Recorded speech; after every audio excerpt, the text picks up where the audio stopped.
Selamat siang teman-teman. Nah, hari ini saya Oka, Putri Pendidikan Kalimantan Timur tahun 2022 punya kesempatan nih untuk langsung ngobrol bareng sama salah satu konsultan farming dari FAO nih, yaitu bernama Pak Hairul. Pak Hairul, mungkin boleh Pak perkenalan diri terlebih dahulu? Terima kasih. Nama saya Hairul Anam. Saya konsultan pertanian keluarga di FAO, Badan PBB untuk Pertanian dan Pangan.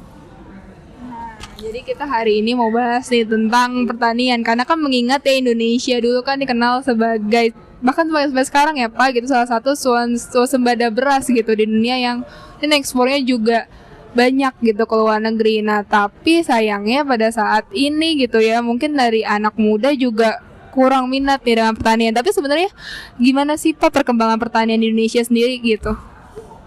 Ya, ada beberapa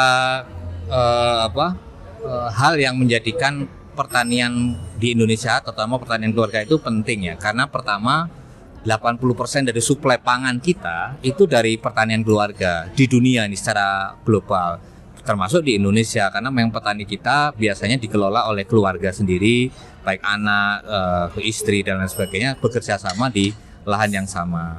Nah, Indonesia memang pada waktu yang di masa lalu memfokuskan diri terutama melalui revolusi hijau untuk mengembangkan yang namanya swasembada beras. Akan tetapi intensifikasi yang dilakukan pada zaman itu dengan pupuk yang chemical ya, yang sintetik, itu menjadikan kesehatan tanah dan kesuburan tanah turun terus ya. Jadi tidak, semakin hari semakin tidak subur, sehingga yang tadinya sawah yang bisa memproduksi katakanlah 12 ton, kemudian turun menjadi 8, turun menjadi 5, sekarang mungkin hanya 5 sampai 8 ton itu sudah maksimal sekali. Bahkan ada yang lebih bawah dari itu, terutama karena kondisi tanah yang sudah semakin tidak sehat. Nah, pertanian selain itu, faktor lain yang mendorong pertanian kita semakin terpuruk adalah alih fungsi lahan. Alih fungsi lahan ini sebetulnya kan Indonesia sudah punya undang-undang perlindungan lahan pertanian pangan berkelanjutan LP2B. Akan tetapi ya tadi itu karena kebutuhan industri, kebutuhan untuk pemukiman dan lain sebagainya, banyak sawah-sawah kita beralih fungsi menjadi, ya ada yang menjadi pabrik, ada yang menjadi tempat tinggal dan atau fungsi-fungsi lain yang tidak berkelanjutan. Nah, ini momentum yang penting bagi kita untuk mengingat kembali, karena kita sudah punya undang-undangnya atas bagaimana ini bisa dilanjutkan atau diimplementasikan undang-undangnya. Selain itu juga kita punya undang-undang perlindungan dan pemberdayaan petani.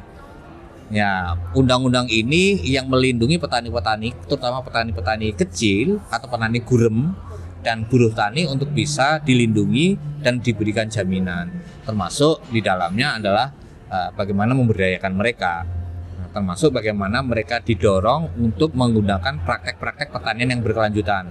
Oleh karena itu, FAO mendorong Indonesia untuk membuat yang namanya rencana aksi nasional pertanian keluarga yang untuk melindungi dan memberdayakan petani keluarga di seluruh Indonesia. Mengingat juga nih pertanian itu kan juga dikaitkan dengan ketahanan dan keamanan pangan nih untuk di Indonesia. Nah kalau dari itu sendiri gitu ya, pertanian keluarga itu di mana tuh Pak posisinya gitu? Ya seperti yang saya sampaikan tadi kan, bahwa suplai pangan kita itu 80% dari petani keluarga.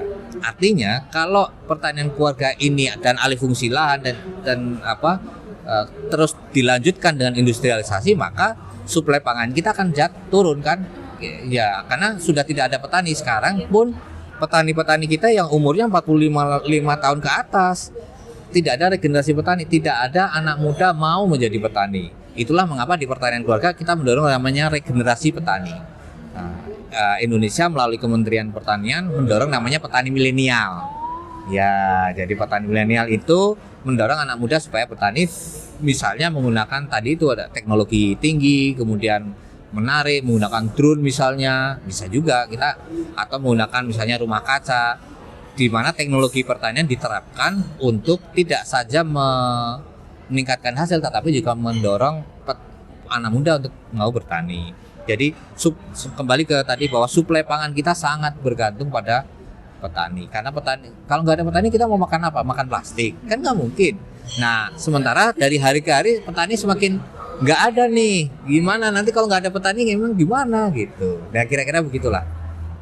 Oke, berarti mengingat ya teman-teman bahwa generasi muda nih ya sebagai yang akan melanjutkan gitu ya para petani senior gitu untuk kembali ke lahan, karena mengingat gitu ya sejarahnya Indonesia dikenal sebagai salah satu swasembada beras gitu, terutama untuk bagian beras.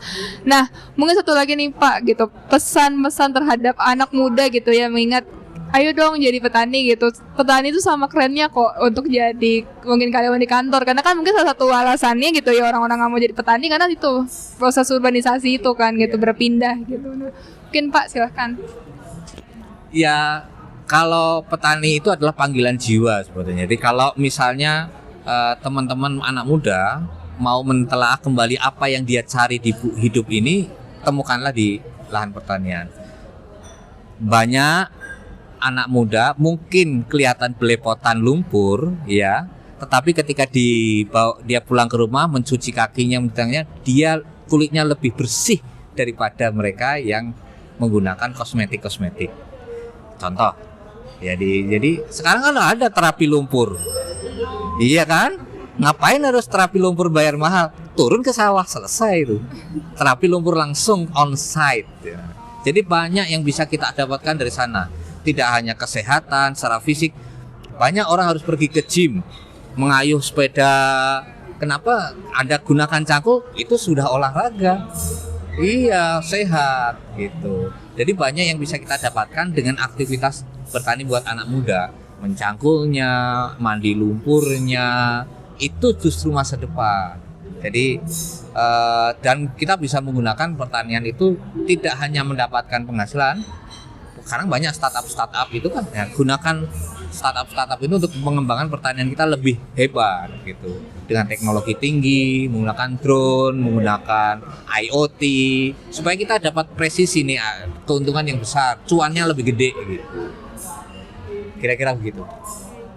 Baik Pak, nah itu ingat ya teman-teman gitu, untuk jadi petani gitu ya, selain mendapatkan cuan juga mendapatkan kesehatan jiwa dan mental ya Pak, karena kan mungkin lebih fokus gitu kan tanaman, membantu orang Indonesia juga. Kalau tidak halu gitu kan, membantu Indonesia juga nih gitu untuk mengembalikan citra dirinya sebagai negara swasembada beras lagi. Oke, sekian dari kami. Terima kasih, selamat siang.